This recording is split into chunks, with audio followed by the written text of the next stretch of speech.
Le coup de feu, qui a retenti hier dans le centre de Salins-les-Bains, a alimenté de nombreuses théories. Mais d'après les premiers éléments de l'enquête, l'homme tué par balle en pleine rue se serait suicidé avec une arme dérobée à un gendarme.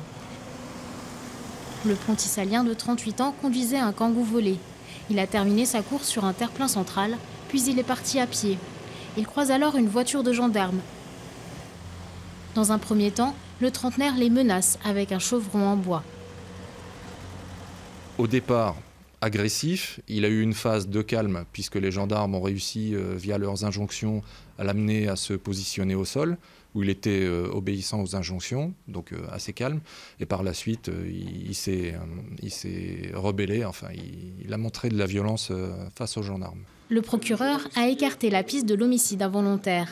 Le Pontisalien aurait profité d'une minute d'inattention d'un gendarme pour lui sauter dessus. Dans la bousculade, il s'empare de l'arme du militaire et il se serait tiré une balle dans la tempe.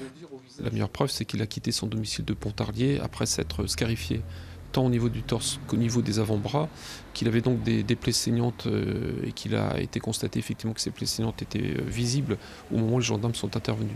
Donc aujourd'hui, effectivement, très raisonnablement, on peut penser que cet individu s'est suicidé en s'emparant de l'arme d'un militaire. Les résultats de l'autopsie sont attendus vendredi. Le parquet de Lons-le-Saunier et celui de Besançon ont été saisis.